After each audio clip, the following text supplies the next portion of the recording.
Praise the Lord. മത്തായിയുടെ സുവിശേഷം 6-ാം അധ്യായത്തിൽ അന്നന്ന് വേണ്ട ആഹാരം ഇന്ന് ഞങ്ങൾക്ക് തരണമേ എന്ന വചനം ബുദ്ധിശൂന്യമാണ്. ഇക്കാര്യത്തെക്കുറിച്ചാണ് നമ്മളിപ്പോൾ പഠിക്കാൻ പോകുന്നത്. ലോകത്തിലെ മിക്കവാറും മനുഷ്യരും ആഹാരം ഫ്രിഡ്ജിലും ഫ്രീസറിലും 6 മാസത്തോളമോ അതിലധികമോ സമയം സൂക്ഷിച്ചു വെക്കുന്നതുകൊണ്ട് അന്നന്ന് വേണ്ട ആഹാരത്തിനായി പ്രാർത്ഥിക്കുന്നത് ബുദ്ധിശൂന്യമാണ് എന്ന് വാദിക്കുന്നവരുണ്ട്. എന്നാൽ ഭൂകമ്പം മുതലായ പ്രകൃതിക്ഷോഭങ്ങൾ എപ്പോഴാണ് ഉണ്ടാകാൻ പോകുന്നതെന്ന് പറയാൻ ബുദ്ധിമുട്ടാണ്. ലോകവ്യാപകമായ ഒരു ഭൂകമ്പം ഈ ഭൂമിയെ കാത്തിരിക്കുകയാണ്. ഇങ്ങനെ ഒരു കഷ്ടം സംഭവിക്കുകയാണെങ്കിൽ ഇലക്ട്രിസിറ്റിയോ ശുദ്ധജലമോ ഭക്ഷണ സാധനങ്ങളോ കിട്ടാതെ വരും. ഫ്രിഡ്ജിലും ഫ്രീസറിലും സൂക്ഷിച്ചു വെച്ചിരിക്കുന്ന ഭക്ഷണ സാധനങ്ങൾ നശിച്ചു പോകും. ശീതീകരണ ഉപകരണങ്ങളും നശിച്ചു പോകാൻ സാധ്യതയുണ്ട്. ഇങ്ങനെയൊക്കെ സംഭവിച്ചാലും ദൈവത്തെ ഭയപ്പെടുകയും അനുസരിക്കുകയും ചെയ്യുന്നവർക്ക് ദൈവത്തിൽ നിന്നും പ്രത്യേക രക്ഷയുണ്ടാവും എന്ന് ലൂക്കോസ് 21:35-36 വാക്യങ്ങളിൽ എഴുതപ്പെട്ടിരിക്കുന്നു. ഈ കഷ്ടങ്ങളിൽ നിന്നുമുള്ള രക്ഷയ്ക്കായി പ്രാർത്ഥിക്കാനാണ് വാക്യം 36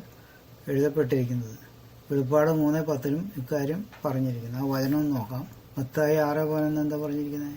ഞങ്ങൾക്ക് ആവശ്യമുള്ള ആഹാരം ഇന്ന് തരയണമേ. ലൂക്കോസ് 21:35-36. അത് സർവ്വഭൂതലത്തിലും വസിക്കുന്ന ഏവർക്കും വരും. ആകയാൽ ഈ സംഭവിപ്പാനുള്ള എല്ലാറ്റിനും ഒഴിഞ്ഞു പോകുവാനും മനുഷ്യപുത്രന്റെ മുമ്പിൽ നിൽപ്പാനും നിങ്ങൾ പ്രാപ്തരാകേണ്ടതിന് സദാകാലത്തും ഉണർന്നും പ്രാർത്ഥിച്ചും കൊണ്ടിരിപ്പിൻ എന്ന് ഈ പറഞ്ഞിരിക്കുന്നത് എല്ലാ കാലത്തേക്കും ബാധകമായ ഒരു വചനമാണ്.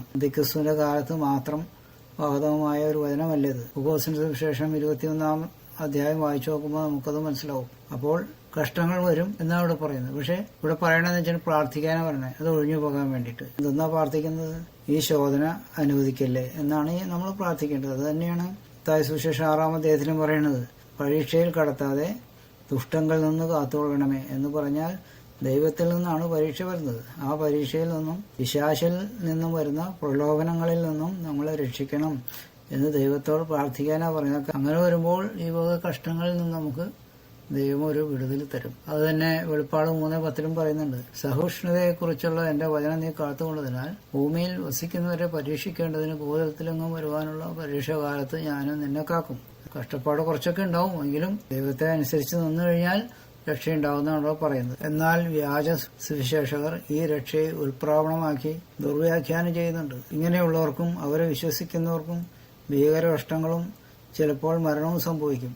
ഇവരുടെ ആത്മരക്ഷയും നഷ്ടമാകും. നേരത്തെ പറഞ്ഞ ലൂക്കോസിന്റെ സുവിശേഷത്തിലെ വചനം അവർ പറയുന്നത് റാപ്ചറാണ്, എങ്ങനെയാണ് രക്ഷ കിട്ടണമെന്ന്. അത് തന്നെയാണ് വെളിപ്പാട് 3:10 പറയുന്നത്. നിന്നെ കാക്കുമെന്നുള്ളത് റാപ്ചറാണെന്നാണ് പറഞ്ഞുകൊണ്ടിരിക്കുന്നത്. ഇവര് അവർക്ക് നാശമുണ്ടാകും എന്നുള്ളത് യാതൊരു സംശയവും വേണ്ട.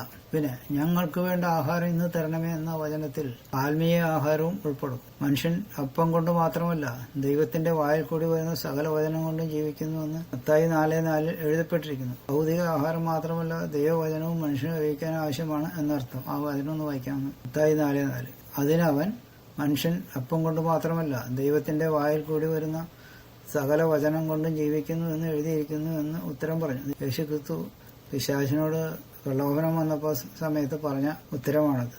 പിന്നെ അടുത്ത് വായിക്കാം.